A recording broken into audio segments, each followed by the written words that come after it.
Get her out of my restaurant, now! Dante Moretti's voice cut through La Corona like a blade. Crystal glasses stopped halfway to painted lips. Beneath a chandelier worth more than Elena Russo's apartment building, red wine spread across Senator Bellini's white jacket. Elena stood frozen with the empty tray against her palm. She could still feel the shove between her shoulder blades. Quick, deliberate, hidden by the crowded room. 1 second she had been balancing 6 glasses. The next, donors, judges, businessmen, and men who never gave their last names were staring at the plus-size waitress as if she had dragged mud across an altar. "I'm sorry," Elena said. "Someone hit, I said, out." Dante rose from his private table. The men near the exits straightened, and the manager hurried forward. Dante Moretti did not repeat himself. Across the room, one waiter hid a smile. Near the kitchen doors, a security camera blinked red above a silver dessert cart. "You embarrassed my guest in my house," Dante said. "Take off the apron and leave before I have you removed." The cruelty was in making certain everyone heard. Elena untied the black apron with hands that refused to shake. Her uniform pin, a small silver caduceus from the nursing program she had abandoned, caught in the fabric and fell to the marble. A soft metallic click. Only an 8-year-old boy noticed. Luca Moretti picked it up. Elena. Dante's son was pale quiet and too watchful for his age.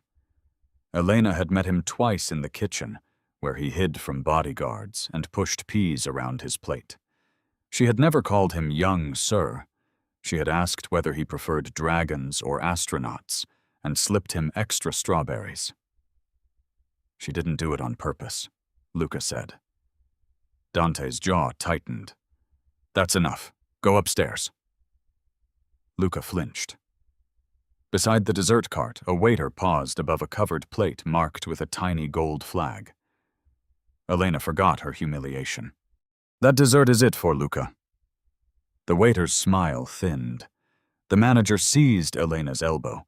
She pulled free, keeping her eyes on the plate. Earlier, she had heard the kitchen supervisor repeat Luca's order, "No nuts. Not traces, not garnish, nothing." Yet when the silver cover shifted, Elena caught the scent of toasted almond. Then the plate vanished through the private door. "You no longer work here," Dante said. Elena collected her coat. She should have gone home to the overdue pharmacy bill beside her mother's medicine schedule. Instead, she stopped to help a dishwasher bleeding from a deep cut. "Press here," she told him, wrapping his palm with gauze. "Keep it raised." Outside, rain struck the alley door. Inside, applause rose for Dante's speech. Elena reached for the handle. Then a chair crashed. A woman screamed. "He can't breathe." Elena ran back. Luca lay beneath the chandelier, clawing at his throat, the silver pin clenched in his other hand. His lips were turning blue. Dante knelt beside him, shouting at men who suddenly seemed powerless. "Call an ambulance! It's coming! Do something!" No one did. A bodyguard blocked Elena. "You were told to leave. He's in anaphylactic shock. You're a waitress. I studied nursing. Move." He reached for her arm. "Move!" Something in her voice made him obey. Elena dropped beside Luca, tore open the emergency pouch on his school bag, and found the epinephrine injector. Dante caught her wrist. "What are you doing? Saving your son." She drove the injector into Luca's thigh. Seconds stretched. Luca dragged in one thin breath. Then another. His fingers opened, revealing the silver pin pressed into his palm. "Don't leave me," he whispered. Elena took his hand. "I'm here." Across from her, Dante stared at the woman he had humiliated, fired, and ordered into the rain. By midnight, a doctor would tell him Luca had been less than 3 minutes from death. By dawn, Security footage would show that dessert had not reached the boy by accident. And before the week ended, Dante would learn the waitress he dismissed was the one person standing between his family and a traitor already inside his walls. But to understand why Elena came back after being cast out, we have to return to that morning before the wine, before the gold-flagged plate, and before Dante Moretti made the most dangerous mistake of his life. 16 hours earlier, Elena Russo stood in a narrow apartment kitchen, counting pills beneath a flickering light. Her mother's prescription bottle held 4 tablets. The refill cost $86. The money inside Elena's wallet came to $31. Behind her, Sophia slept on the fold-out couch, with a school book open against her chest. At 14, Elena's younger sister had learned not to complain about the radiator, the peeling ceiling, or the dinners built from whatever was left in the pantry. Their mother had once worked 2 jobs and never missed a shift. Then a stroke weakened her left side and replaced her independence with appointments, physical therapy, and medications that never seemed to end. Elena fastened the silver caduceus pin inside her coat. It had belonged to her nursing uniform. 3 years earlier, she had been 1 semester away from completing her training. Then her father died, the hospital bills arrived, and someone had to keep the lights on. She told herself she would return to school. Eventually.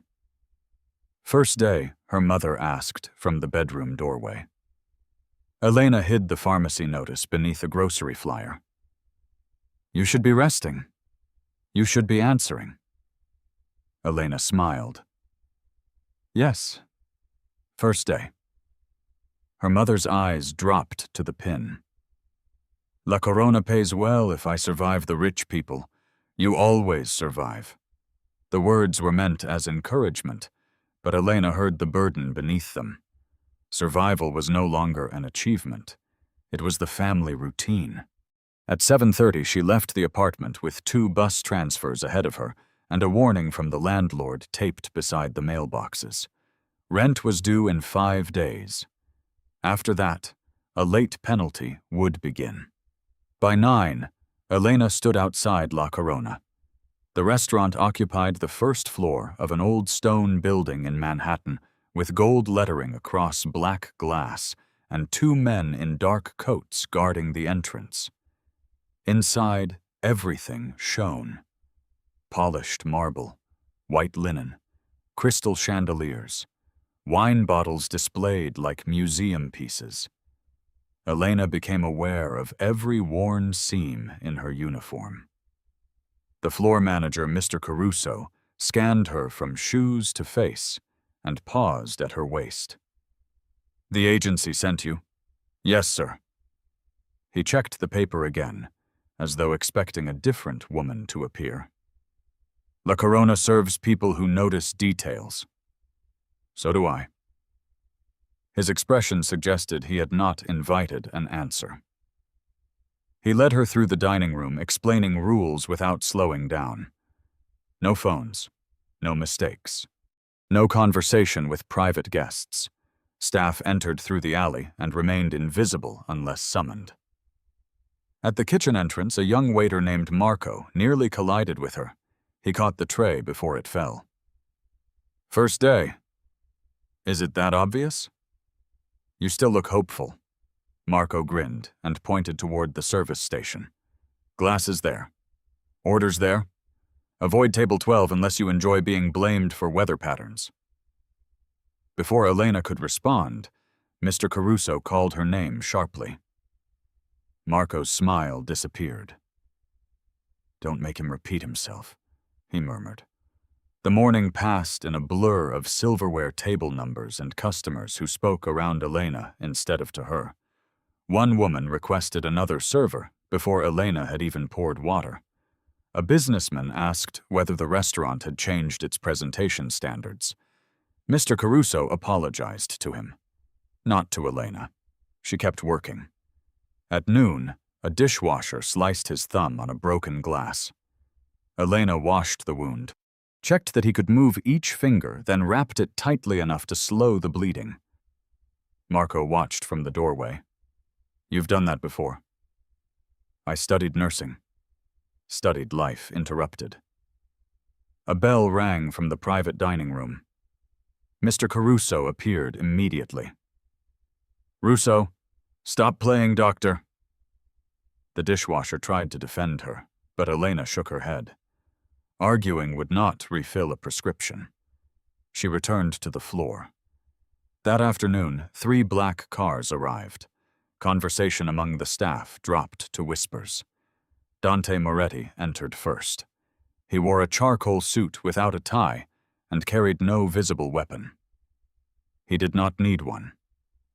The 2 men behind him watched every doorway, and the restaurant seemed to reorganize itself around his presence.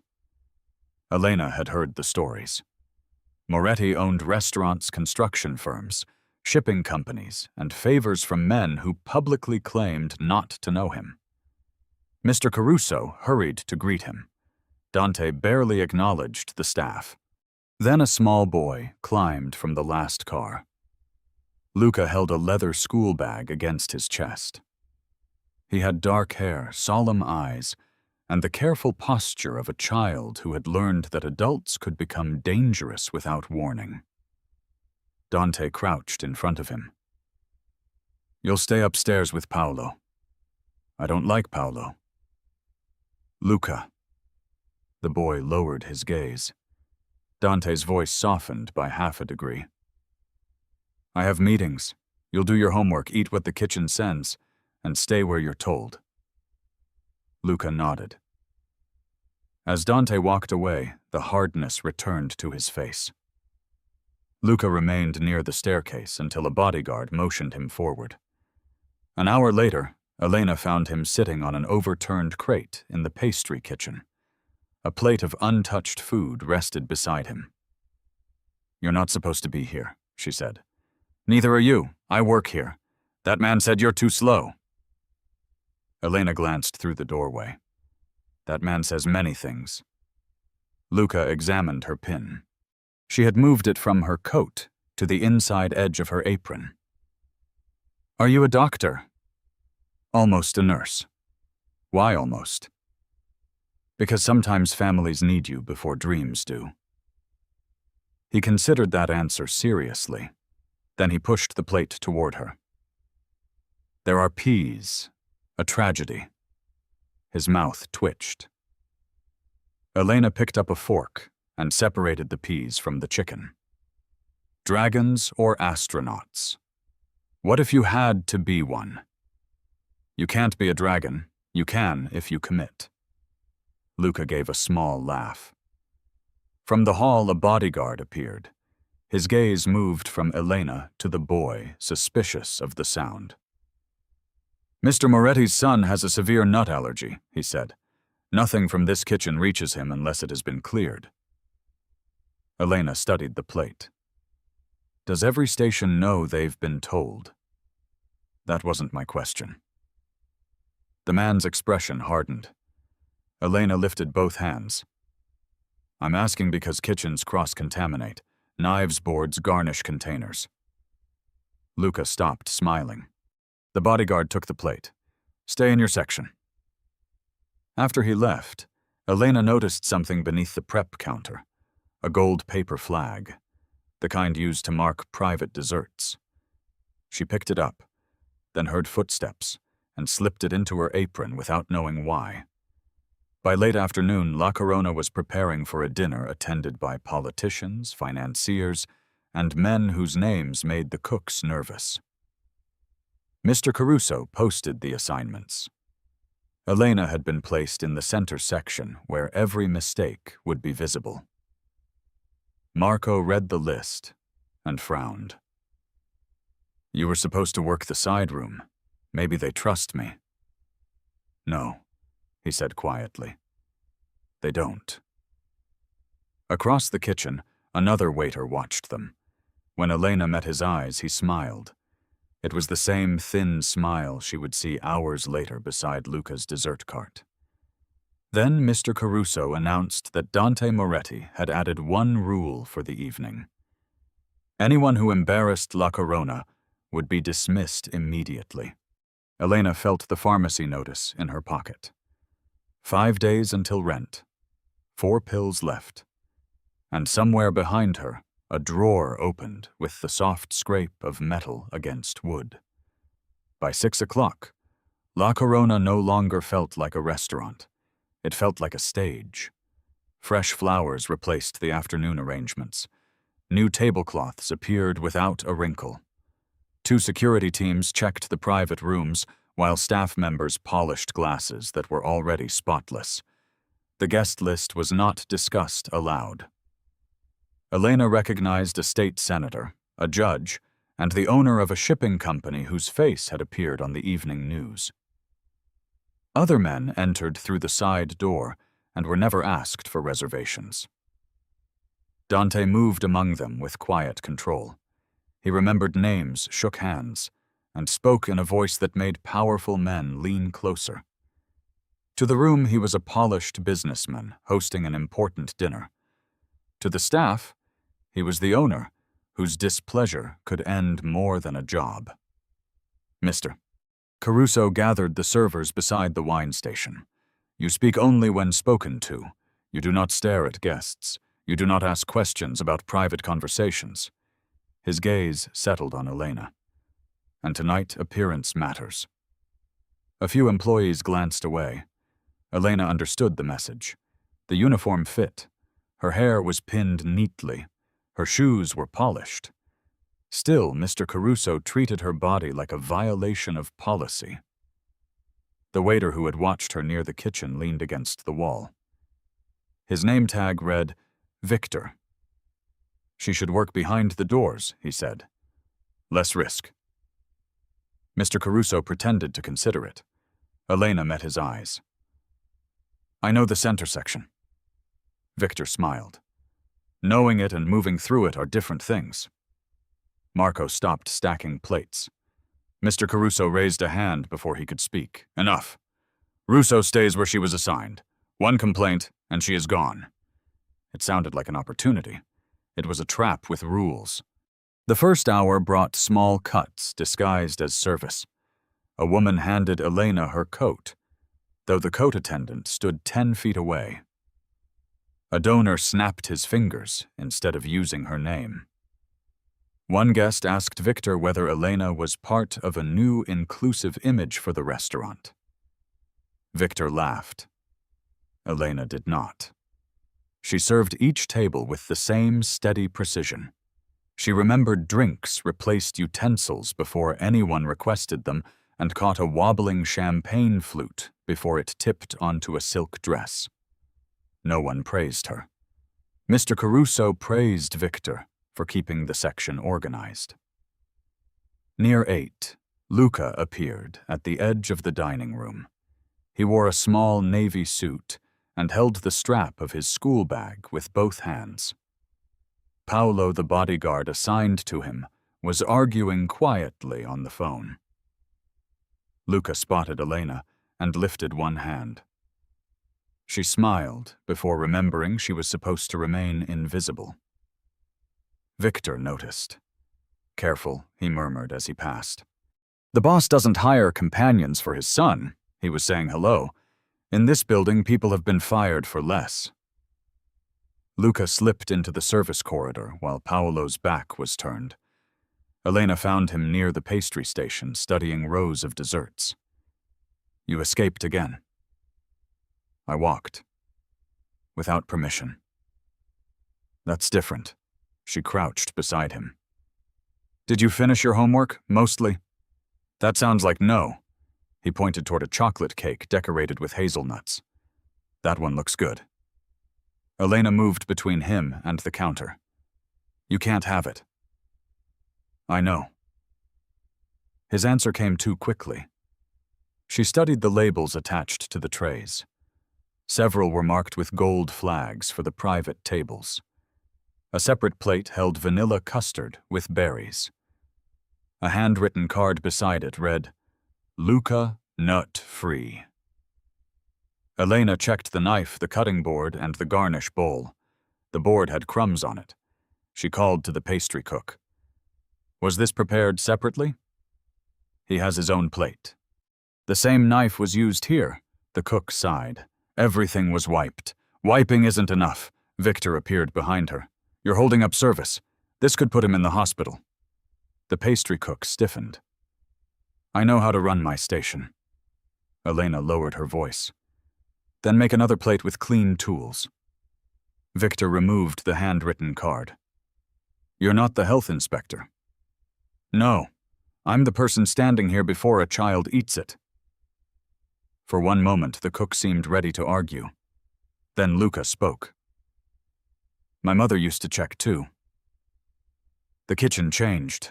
The cook reached for a fresh bowl. Victor's expression hardened. Dante entered through the far doorway before the new dessert was finished. His gaze found Luca, then Paolo rushing behind him. What did I tell you? Luca's shoulders folded inward. I was hungry. You were told to wait upstairs. Dante did not raise his voice. He did not need to. Elena saw the boy's fingers tighten around the school bag. The first plate may have been contaminated, she said. The kitchen is remaking it. Dante shifted his attention to her. Who asked you to inspect my kitchen? No one. Then why are you doing it? Because your son has an allergy. Paolo moved closer, as though honesty itself might be a threat. Dante examined the discarded plate. Something passed across his face, fear perhaps, but it vanished behind irritation. My staff knows his restrictions. One of them didn't follow them. You've worked here less than a day, and the crumbs were still on the board. A pan stopped rattling. Victor lowered his eyes. Dante's control tightened around the room. Elena sensed that he did not fear being challenged. He feared being seen while it happened. You will follow the chain of command, he said. If there is a concern, you report it to Mr. Caruso. By then, Luca might have eaten it. Dante's voice dropped. Do not use my son's name to justify ignoring my rules. Elena stood. I used his name because he was standing here. Luca watched both of them, frightened but attentive. Dante dismissed the kitchen with a glance. Take him upstairs. Paolo reached for Luca's shoulder. Luca pulled away and placed something on the counter before leaving. Elena's silver caduceus pin. You dropped it, he said. She fastened it inside her apron. Dante noticed the symbol. You were a nurse? Almost. Almost is not a qualification. No, Elena said, but an allergy does not wait for credentials. His jaw flexed. For a second, she expected him to fire her. Instead, he walked back toward his guests. Victor remained beside the pastry counter. You enjoy making enemies. I enjoy children breathing. His smile returned, but there was no humor in it. You should learn which problems belong to you. He carried the remade custard toward the service elevator. Elena checked the counter. The gold flag that had marked Luca's plate was gone. Later, she found it in the trash beside an unopened packet of crushed almonds. She showed Marco. He stared at the packet. Maybe the pastry cook threw it away. Maybe. You don't believe that. Elena folded the gold flag inside a clean napkin and placed it in her locker. Across the hall, Victor stood near Mr. Caruso, speaking too quietly to hear. Both men glanced toward her. Then Mr. Caruso crossed the room. Senator Bellini's table requested our oldest red, he said. Victor will bring the bottle. You will pour. Elena checked the seating chart. That's not my table. It is now. Victor lifted the wine bottle and offered her a courteous smile. Beyond him, Dante greeted the senator beneath the chandelier. Luca's untouched dessert disappeared through the private door upstairs. Elena adjusted her tray. She could not afford to walk away. Her mother had 4 pills left. Rent was due in 5 days. And if someone in La Corona was careless or worse, Luca needed at least one person willing to notice. So Elena entered the dining room unaware that Victor was already moving behind her. Victor carried the bottle. Elena carried the tray. They crossed the dining room beneath 100 watchful eyes. Senator Bellini sat at Dante's right hand, laughing at something no one else found funny. Around him, men in tailored suits discussed shipping routes, redevelopment permits, and contracts large enough to erase neighborhoods. Dante listened more than he spoke. That was his power. He let others reveal what they wanted before deciding what they would receive. Victor stopped behind the senator and presented the label. Elena took the bottle, wrapped the neck in a white cloth, and began to pour. The senator glanced at her name tag. Elena, he read. New, yes, sir. His eyes moved over her slowly. La Corona is becoming generous with its hiring standards. A few guests laughed. Elena kept the stream steady. Victor leaned close enough for only her to hear. Careful. The floor slopes. It did not. Elena straightened the bottle and moved to the next glass. Then Victor's shoulder struck her back. The impact was precise. The tray tipped. A full glass struck the table edge and spilled across Senator Bellini's shirt and jacket. Red wine spread like a wound. The senator shoved back his chair. What the hell is wrong with you? I was hit, Elena said. Victor had already stepped away. Mr. Caruso appeared before the glass finished rolling across the floor. Dante rose. Get her out of my restaurant. Now. The command traveled through the room. Elena tried to explain, but no one wanted an explanation. The senator wanted an apology. Mr. Caruso wanted the problem removed. Victor wanted her gone. Dante wanted control restored. He humiliated her in front of everyone, and Elena understood that defending herself would only feed the spectacle. So she removed her apron. Her silver pin fell to the marble. Luca appeared near the staircase and picked it up. She didn't do it on purpose, he said. Dante's voice sharpened. Go upstairs. Elena saw the boy recoil. Then she saw Victor beside the dessert cart. His hand rested on a silver cover marked with a gold flag, the same kind Elena had found near the crushed almonds. That plate, she said. Is it for Luca? Mr. Caruso seized her elbow. Enough. Check the dessert. Victor lifted the cover, slightly blocking her view. Dante's patience ended. You no longer work here. Elena pulled free. There may be nuts in it. Every face near the table shifted toward Luca. Dante's expression became colder, not calmer. My son's meals are handled privately. I found almonds beside his marker. You found trash in a kitchen. I found a warning. Victor gave a quiet laugh. She's trying to save herself. Mr. Caruso nodded quickly. She has been difficult since she arrived, questioning the kitchen, ignoring assignments, distracting your son. Each accusation contained enough truth to sound convincing. Elena had questioned the kitchen. She had ignored the chain of command. She had spoken with Luca. Dante studied her as though assembling a case. You were warned about my rules, and I warned your staff about his allergy. Do not speak about my son again. The line landed harder than the dismissal. Elena felt anger rise hot and immediate. She forced it down. Losing control would make them right about her. She picked up her coat. Luca held out the silver pin. Elena crouched and accepted it. Keep your bag with you tonight, she whispered. The blue emergency pouch, too. He nodded, uncertain. Victor watched them.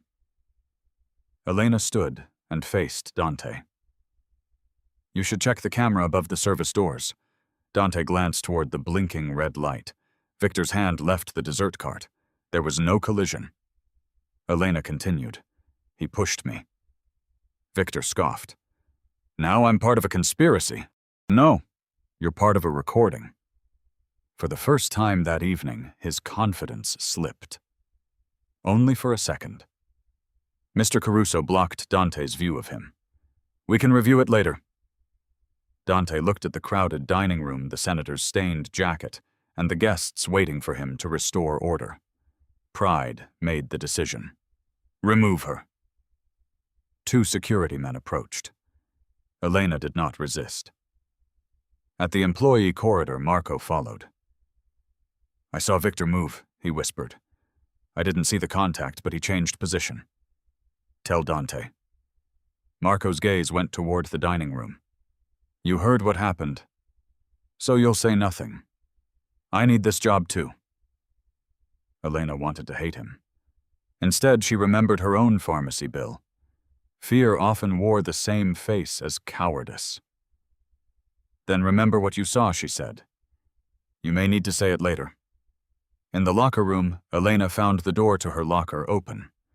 Her folded uniform wallet and phone were untouched. The napkin containing the gold flag was gone. She searched every shelf. Nothing. Someone had removed the one piece she had kept. A scrape came from the hallway. Elena opened the door and found a young kitchen porter sitting against the wall with blood running down his forearm. A broken crate lay beside him. "Victor told me to move the dessert supplies," he said through clenched teeth. The wood snapped. Elena knelt. The cut was deep but clean. She pressed a folded towel against it and raised his arm. "Keep pressure here. I can finish my shift." "No. You need stitches. Caruso will fire me. Then he can explain to a doctor why he kept you working." Elena wrapped the wound and called a cab to take him to an urgent care clinic. She gave him $20 from her wallet. It left her with 11. The porter stared at the money. "You just got fired." So you need it. You need stitches more." He swallowed. "I saw Victor in the pastry room earlier." Elena paused. "With Luca's dessert, I don't know. He was switching the gold markers. When he saw me, he told me to leave. Would you tell Mr. Moretti?" The porter's eyes filled with panic. "Victor said people who talk don't stay employed." Elena looked toward the dining room. A direct accusation without proof would fail. Dante had already chosen the version that protected his pride. But the camera might still hold the truth. She removed the bandage wrapper from her pocket and wrote down the time of the wine spill, the location of the camera, and everything the porter had said. A quiet record. One step they could not erase from her memory. Then Elena texted Marco. "Do not let Luca eat anything with a gold flag. Keep his emergency pouch close." Marco answered almost immediately. "Why?" "Because someone removed the marker I saved." 3 dots appeared, then vanished. Elena waited. No reply came. She put on her coat and headed toward the alley exit. Behind her, the restaurant continued as though nothing had happened. Glasses chimed. Guests laughed. Dante resumed his speech. At the door, Elena heard Mr. Caruso's voice from the service corridor. "Delete the section from 750 to 810. A second voice answered. "Victor's, and the upstairs camera. Leave it. The boy hasn't eaten yet." Elena stopped breathing. Footsteps approached. She slipped through the alley door before they saw her and stood in the rain with one hand pressed against the brick wall. Now she knew 2 things. The humiliation had been planned. and whatever came next was not aimed at her. Elena could have walked away. She had every reason to. Instead, she moved beneath the narrow awning, opened her phone, and called the restaurant's main line. Marco answered at the service station. "Listen carefully," she said. "Find Luca. Do not leave him alone. Elena, what happened? I heard them talking about the cameras. Who?" Before she could answer, the alley door opened. Victor stood beneath the yellow security light. His sleeves were dry. His smile was gone. "You really don't know when to leave," he said. Elena ended the call and slipped the phone into her pocket. Rain ran down her face. "You pushed me because I noticed the dessert." Victor shut the door behind him. "You noticed too much for someone carrying plates." "Why Luca?" His eyes hardened. That question could cost your family more than this job. He knew about them. Her mother. Sophia. The apartment. Elena's fear became sharp and cold. Victor leaned closer. "Go home. Forget the boy. By morning this will be someone else's problem." A crash sounded inside. Then a scream tore through the restaurant. Victor glanced toward the door. Elena did not. She was already running past him. Because some choices are made before fear has time to vote. Elena burst through the service door and reached the dining room as Luca collapsed beneath the chandelier. His chair lay on its side. The gold-flagged dessert plate had shattered across the marble. A smear of custard clung to his sleeve, dotted with crushed nuts. Guests backed away as if fear were contagious. Dante dropped to his knees beside his son. "Luca." The boy clawed at his throat. His face had swollen within seconds, and each breath came thinner than the last. Paolo had a phone pressed to his ear. "The ambulance is 6 minutes away." "He doesn't have 6 minutes," Elena said. A bodyguard caught her by the shoulders. "You were ordered out. He's having an anaphylactic reaction." Dante lifted his head. For one fractured second, father and crime boss fought behind his eyes. Then the crime boss won. "Keep her away from him." Elena stared at him. Even now, after the warning, after the dessert, after his son had fallen, Dante still saw her as the greater threat. "His emergency pouch," she said. "It's inside his school bag." Paolo searched beneath the table. "The bag isn't here. It was with him upstairs." Dante grabbed a waiter by the jacket. "Find it." The waiter ran. Luca made a choking sound. Elena shoved against the bodyguard's grip. "Check the medical kit." Mr. Caruso stood near the private hallway, his face slick with sweat. "The restaurant kit is in the office." "Then bring it." No one moved fast enough. Elena tore free and ran toward the service station. A guard blocked the corridor. She ducked beneath his arm, nearly slipped on broken glass, and reached the manager's office. The door was locked. She struck it with her shoulder. Once, twice. Marco arrived with a brass key. "Caruso told me not to open it. Then decide who you work for." He looked toward the dining room where Luca's father was shouting his name. Marco unlocked the door. Elena found the red medical case beneath a desk. Inside were bandages, antiseptic, and an expired aspirin packet. No epinephrine. "Where's his bag?" she demanded. Marco's face changed. "Victor took it upstairs before dinner." "Why?" "He said Dante wanted Luca's things moved." Elena ran back. Luca had stopped fighting. That frightened her more than the panic. Dante held his son against his chest, repeating his name, as though authority could pull air into the boy's lungs. Elena crouched beside them. "Lay him flat." Dante tightened his arms. "I said stay away. His blood pressure is dropping. Lay him down. You are not a nurse. I know exactly what this is. And if you're wrong, he dies while you argue with me." The cruelty of the truth struck harder than any insult. Dante lowered Luca to the floor. Elena tilted the boy's head, checked his mouth, and listened for air.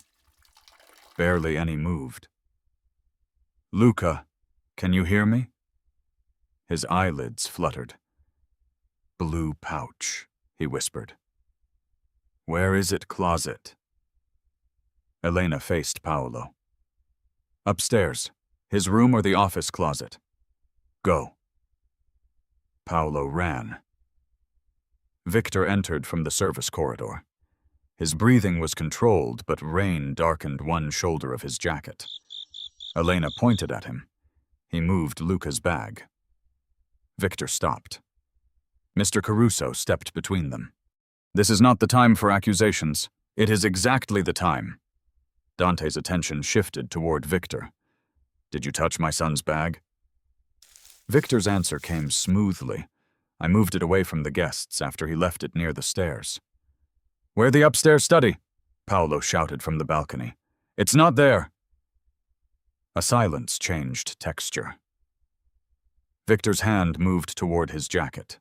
Elena saw it. So did Dante's guards. Weapons appeared beneath tailored coats. The dinner guests recoiled. Several reached for phones. Senator Bellini pressed himself against the wall, his stained jacket forgotten. Victor raised both hands. You're pointing guns while the boy is dying. He is dying because you switched the plate, Elena said. Mr. Caruso lunged toward her. You have no proof. I saved the marker. You lost it. The words left his mouth before he could stop them.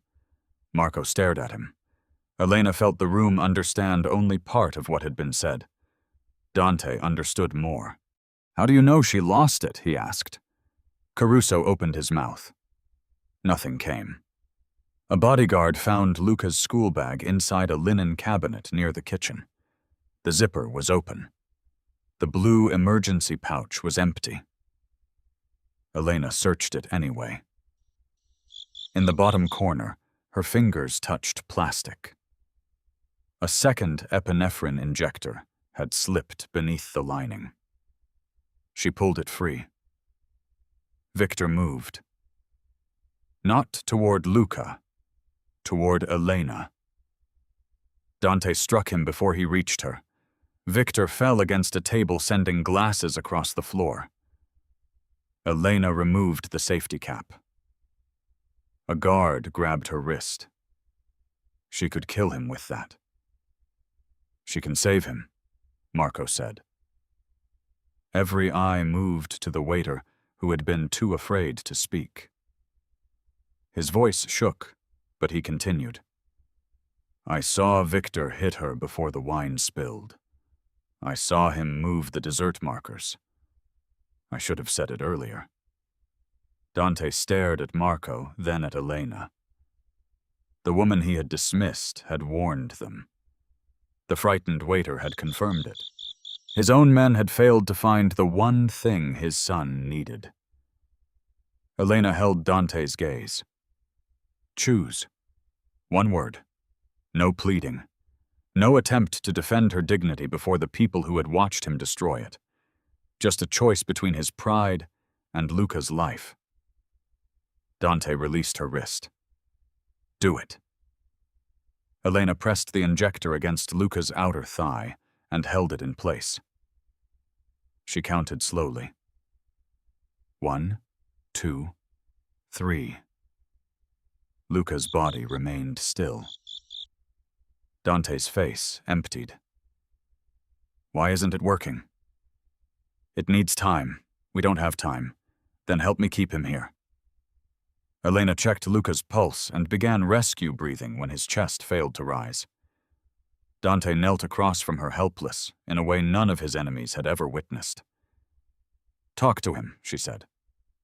Dante could order judges, dock workers, and armed men, but he could not find words for his son. Elena raised her voice.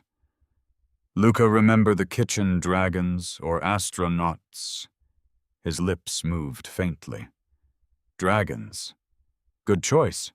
Dragons breathe fire. You breathe air. Stay with me. Dante took Luca's hand. You stay, he said. You hear me? I'm right here. A weak breath entered the boy's lungs. Then another. The swelling did not disappear, but a thin channel opened through his airway. Sirens rose outside. Luca's fingers found Elena's apron, then closed around the silver pin still fastened inside it. "Don't leave me." Elena covered his hand with hers. "I'm here." Paramedics rushed through the entrance. Dr. Aaron Mills, the emergency physician accompanying the response team, took one glance at Luca and ordered a second dose prepared. What was administered? "One pediatric epinephrine injector," Elena said. "Approximately 3 minutes ago, severe airway swelling, weak pulse, possible nut exposure." Dr. Mills nodded. "You did the right thing." Dante heard it. So did every guest who had watched him call her incompetent. The paramedics loaded Luca onto a stretcher. As they moved toward the door, Dante seized Elena's arm. "Not violently, desperately. Come with him." She pulled free. "You fired me. My son is asking for you. That doesn't erase what you did." "No." The answer came without defense. Elena followed the stretcher because Luca needed her, not because Dante had finally learned how to ask. Outside, cameras flashed. Several guests had already called reporters. Phones recorded Dante Moretti walking behind an ambulance stretcher while the plus-size waitress he had publicly expelled held his son's hand. Victor tried to slip through the kitchen. Paolo stopped him. Mr. Caruso reached the office first and locked himself inside. But Marco had already called the security company. The deleted footage had not vanished. It had been copied automatically to an off-site server. At the hospital, Dr. Mills stabilized Luca and emerged 40 minutes later. "He will recover," he said. "But another few minutes without epinephrine, and we would be having a very different conversation." Dante sank into a chair. His men remained standing because they had never seen him unable to hold himself upright. Elena stood near the window, her wet coat wrapped around her shoulders. Dante opened a leather case and removed a thick bundle of cash. "Take it." Elena did not touch the money. "It's for what you did. I saved a child. You saved my son. Those should mean the same thing." His hand remained extended. Elena closed the case. "I didn't help Luca because of what you can pay. I helped him because he needed me." Dante studied her as though courage without greed were a language he had never learned. Then the door opened. Paolo entered carrying a tablet. "The backup footage is ready." On the frozen screen, Victor stood inside the pastry kitchen, switching the gold flags between two plates. Beside him was Mr. Caruso, and in the reflection of the stainless steel cabinet, a third man watched from the doorway. A man Dante trusted enough to call family. Dante enlarged the reflection. The third man wore a dark overcoat and a silver signet ring. Salvatore Moretti, Dante's half-brother. The man who had stood beside him at his wife's funeral. The man who handled disputes inside the organization. The man Luca called Uncle Sal. Paolo stared at the screen. That could be anyone. Dante said nothing. Elena moved closer to the tablet. "Play it from the beginning." The footage showed Victor entering the pastry kitchen with Luca's school bag. Mr. Caruso followed carrying 2 gold markers. Salvatore remained near the doorway outside the camera's direct view. Victor opened the blue emergency pouch. He removed one injector. Then a server crossed in front of the lens, hiding what happened next. Paolo released a breath. "We can't prove Salvatore ordered it. The first clue was clear enough to create suspicion, but not enough to bring down a man Dante had trusted for 20 years. Dante replayed the clip. "Where is Victor now in the restaurant's storage room? And Caruso? Under guard." Dante stood. Elena blocked his path. "You're not leaving, Luca. My son is safe. He just survived an attempt on his life. Dante's voice hardened. And I intend to find the man responsible. You intend to punish the first person who gives you a name. That is how I keep people from touching my family. No. That is how you made your family a target. His guards lowered their eyes. Elena did not. You built a world where everyone obeys because they are afraid, she said. Now you cannot tell loyalty from fear. Dante's hand tightened around the leather case. You know nothing about my world.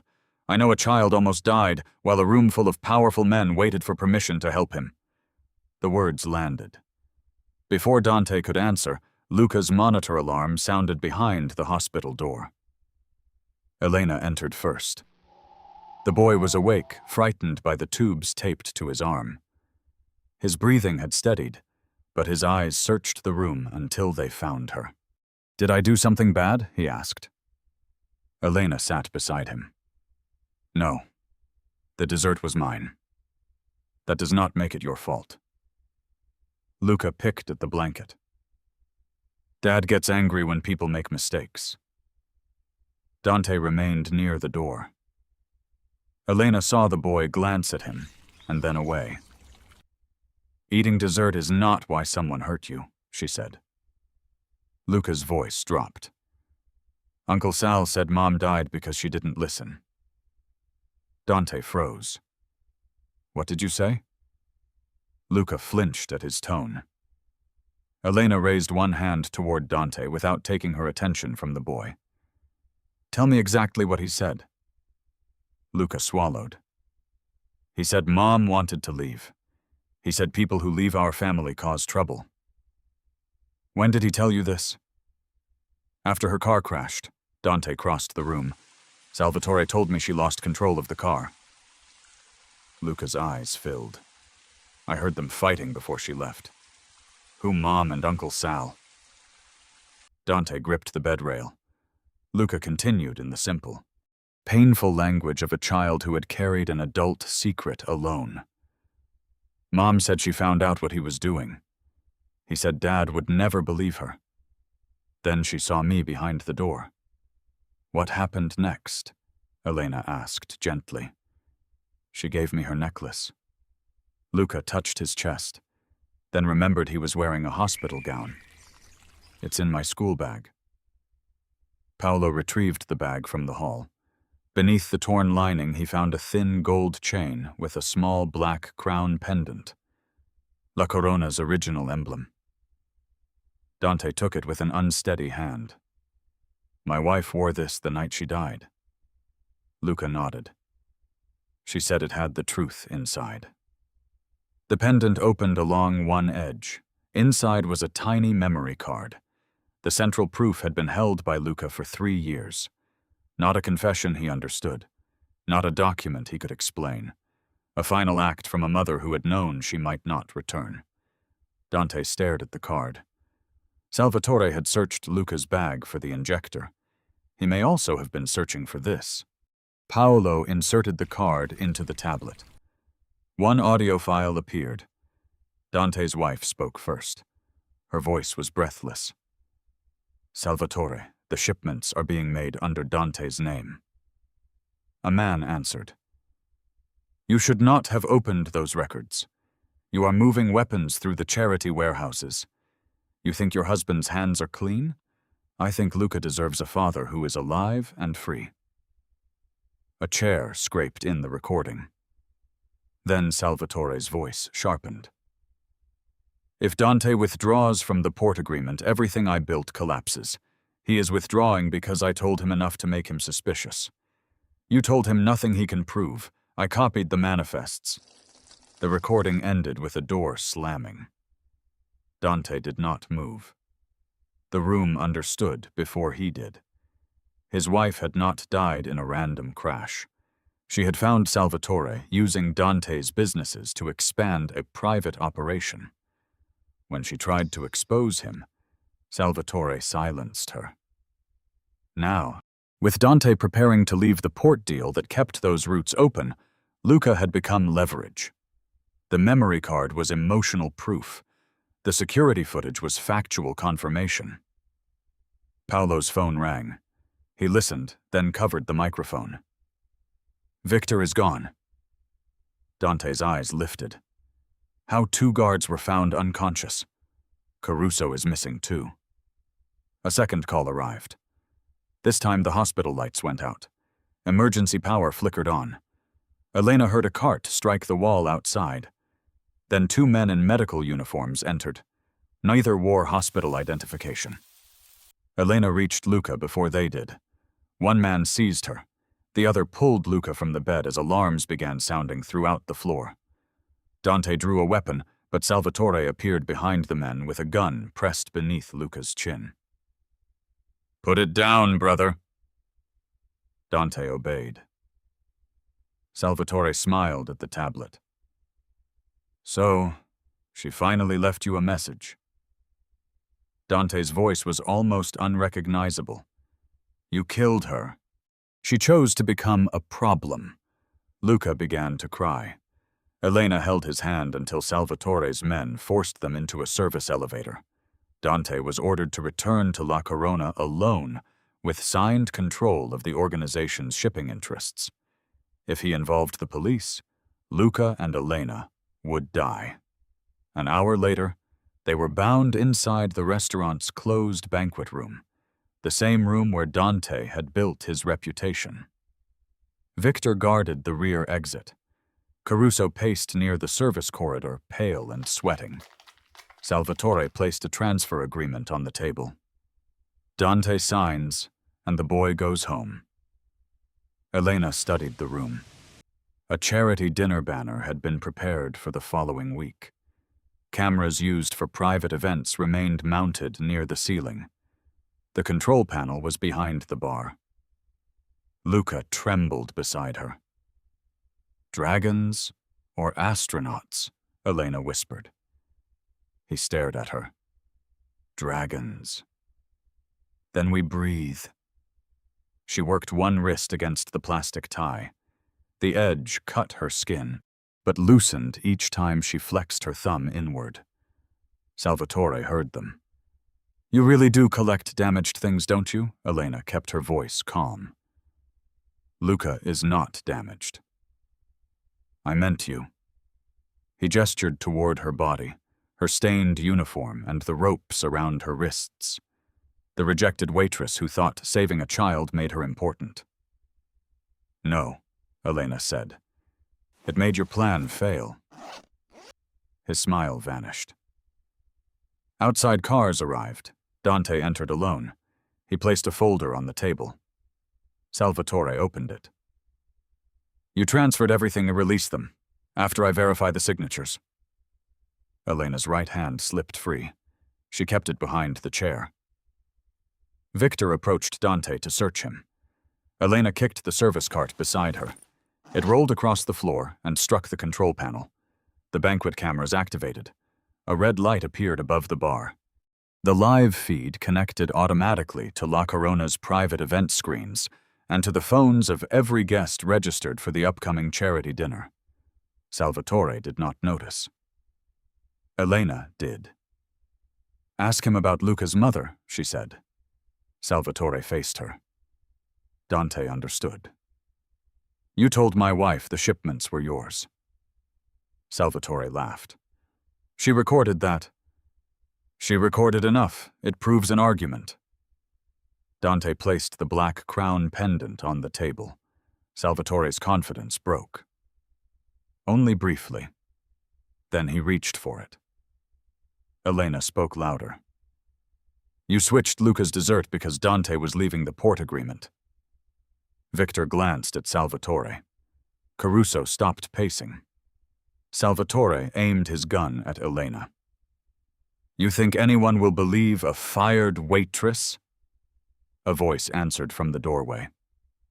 "I will." Marco stood beside Dr. Mills Paolo and 2 detectives. Behind them were Senator Bellini and several guests from the dinner. Their phones displayed the live feed. Marco pointed at Victor. "I saw him push Elena. I saw him change the dessert markers."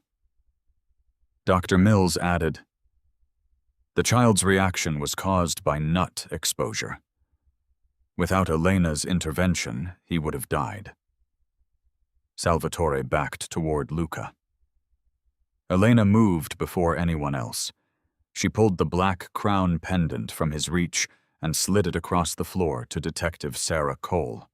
The original recording is inside. The security backup shows Victor removing the injector. Salvatore grabbed Luca. Elena struck the service alarm with her freed hand. A steel fire door dropped between Salvatore and the rear exit. Luca ducked beneath his arm and ran to Dante. Victor reached for Elena. She drove the chair backward into his knees, then stepped away as Paolo restrained him. Salvatore raised his weapon. Dante fired once. The bullet struck Salvatore's shoulder, spinning him against the table. Detective Cole kicked the gun away. Salvatore Moretti, do not move. Dante could have killed him. Everyone knew it. Instead, he lowered his weapon. Let him answer for all of it. Outside counsel was brought in before dawn. The port agreement was frozen pending investigation. The security footage, medical report, live transmission, and recording from the pendant were secured as evidence. Mr. Caruso began naming everyone involved before sunrise. Victor asked for a lawyer. Salvatore was taken into custody under armed guard, while investigators reopened the case surrounding Luca's mother's death. In the dining room, Dante faced the employees' guests' cameras and the woman he had ordered into the rain. He removed his jacket and placed it over Elena's shoulders. Then he spoke loudly enough for everyone to hear. I accused Elena Russo because blaming her was easier than admitting I had failed to see the danger inside my own house. No one interrupted him. She warned us. We mocked her. She protected my son after I took away her job and her dignity. Dante faced Elena. I was wrong. Elena held the black crown pendant in her palm. An apology is only the beginning. I know. You do not protect Luca by controlling everyone around him. You protect him by ending the world that made this possible. Dante glanced at his son. Luca was holding Elena's silver nursing pin. The choice was no longer between power and weakness. It was between the empire Dante had built and the family he still had time to save. He faced the cameras. La Corona's shipping companies will cooperate fully with investigators. Every unlawful operation under my control ends tonight. Behind him, the restaurant's golden crown glowed above the entrance. By morning, it would no longer represent the power of the Moretti name. It would represent the night a waitress everyone had underestimated forced the most feared man in the room to tell the truth. By sunrise, La Corona was no longer a crime scene. It was evidence. Detective Sarah Cole sealed the banquet room and collected the black crown pendant, the security backup, and the transfer agreement Salvatore had tried to force Dante to sign. Victor and Mr. Caruso were charged for their roles in the poisoning and abduction. Salvatore remained hospitalized under guard while prosecutors reopened the investigation into Luca's mother's death. The consequences did not arrive as one dramatic verdict. They came through hearings, frozen accounts, suspended contracts, and names entered into records no amount of influence could erase. Dante cooperated. For men who had spent years fearing him, that was almost harder to believe than his surrender. He gave investigators access to the port companies, ended the illegal routes operating beneath his businesses, and placed La Corona under independent management while the review continued. Some of his associates called it weakness. Others disappeared before they could be questioned. Dante let them go. He had spent half his life building an empire no one could take from him. Now he understood the price of keeping it had nearly been his son. Elena returned to her apartment the next afternoon. Her mother was waiting at the kitchen table, one hand wrapped around a cold cup of tea. Sophia stood beside her with Elena's name filling the screen of her phone. News clips had already spread across the city. The fired waitress who saved a child, The restaurant owner who apologized on camera. The kidnapping broadcast to a charity guest list. Elena Russo, her mother said, struggling to keep her voice stern. Would you like to explain why armed detectives called this house at 2 in the morning? Elena placed her coat over a chair. It was a complicated shift. Sophia ran into her arms. Elena held her tightly, feeling the tremor in the girl's shoulders. Only then did the fear catch up with her. Not in the banquet room. Not while Salvatore held a gun. Here in the kitchen, where she had counted pills beneath a flickering light. Her mother touched the cut around Elena's wrist. You always come home carrying everyone else, she said softly. Who carries you? 3 days later, Dante appeared outside their building without guards. His expensive coat looked out of place beside the broken intercom and dented mailboxes. In one hand, he carried Elena's final paycheck. In the other, he held her silver nursing pin. Luca stood beside him. The boy crossed the hallway and hugged Elena before anyone spoke. You left the hospital, he said. You were sleeping. You said you wouldn't leave. Elena crouched to his height. I said I would stay until you were safe. Am I safe now? She glanced at Dante. That depends on what happens next. Dante understood the answer was meant for him. He handed her the paycheck. The restaurant owes you more than this. I'm not taking another bundle of cash. It is your earned pay plus the wages Caruso withheld. Elena accepted the envelope. Then Dante offered the pin. Luca kept it until he was certain I would return it properly. She fastened it to her coat. Dante drew a breath. I want you to come back to La Corona. As a waitress, as general manager. Elena almost laughed. You fired me after 1 shift. I have made worse hiring decisions. That is not a qualification. No, he said. But you saw every failure in that building before I did. You protected an employee who was injured. You challenged unsafe practices. You recognized a threat no one else wanted to see. Elena studied him. And guilt has nothing to do with this. It has everything to do with why I came here. It is not why I am offering you the position. She remained silent. Dante's old instinct appeared in the way his shoulders stiffened. He was accustomed to offers being accepted before he finished making them. Elena let him wait. I have conditions. Name them. You apologize to the entire staff in the dining room. No private statement written by a lawyer. He nodded. Appearance-based discrimination ends in hiring, scheduling promotions, and service assignments. Another nod. Employees get a written safety process, medical training, and a way to report managers without losing their jobs. Dante's expression tightened at the word report. Elena noticed. And I make staffing decisions without interference. You are asking for control of my restaurant. I am asking for the authority to do the job you offered. Luca tugged Dante's sleeve. She's right. Dante glanced down at him. Then he faced Elena again. Agreed. 6 weeks later, La Corona reopened. The senator's table had been removed. The private rooms remained, but the locked hallway doors were gone. Every employee completed emergency response training, and epinephrine kits were placed in clearly marked stations.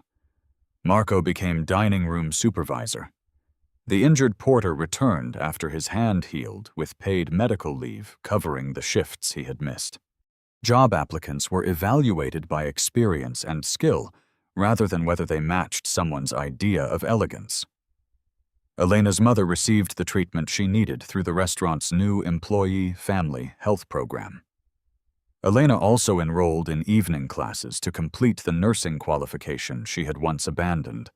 She did not choose between her family and her dream this time. She made room for both. On reopening night, Dante stood beneath the same chandelier where he had humiliated her. Every employee gathered in the dining room. He did not hide behind a prepared statement. Elena Russo was treated unfairly in this restaurant because of her appearance, he said. I allowed that treatment, then added my own cruelty to it. His voice remained steady, though no one had forced him to speak. I cannot undo the harm. I can name it, correct the systems that permitted it, and accept that forgiveness is not something I am owed. He faced Elena. I am sorry. She nodded. Not because the words erased the past. Because he had finally learned that an apology was a responsibility, not a purchase. Months later, La Corona hosted a charity dinner supporting emergency medical training for restaurant workers and scholarships for nursing students who had left school to care for family. The black crown pendant rested inside a glass case near the entrance. A small card beneath it carried no Moretti name. It read, "Truth survives when someone chooses to protect it." Luca ran through the dining room in a navy suit, laughing, as Marco pretended not to see him steal a strawberry from the dessert table. He reached Elena and wrapped both arms around her waist. You came. I managed the place. I mean, you stayed. Elena rested a hand on his hair. Yes, she said. I stayed. Luca smiled. Good. Your family. Across the room, Dante watched them. He had lost much of the power he once believed made him untouchable. Several companies had been dissolved. Others remained under legal oversight. The investigation into Salvatore continued, and Dante knew consequences might still reach him. But Luca slept through the night now. He ate without fear. He laughed in public. Dante approached Elena as the musicians began a slow song. She wore a dark green dress, the silver nursing pin resting above her heart. He held out his hand. Dance with me. Elena raised an eyebrow. You're not planning to throw me out again? A quiet smile reached his face. No. This time I want you to stay forever. She placed her hand in his. Behind them, Luca grinned beneath the warm light of the chandelier. Outside, the La Corona sign illuminated the street not as a symbol of fear, but as a promise that a place could change when one person refused to accept cruelty as normal. Elena had saved Luca's life with an injector. She had saved Dante by demanding he become accountable for his own. And perhaps that is the deeper kind of rescue, not pulling someone away from consequences, but showing them that love without respect is only another form of control. Would you have returned after the way Dante treated Elena, or would his apology have come too late? Share your answer in the comments, and subscribe for more stories about courage, dignity, and the quiet choices that change entire families.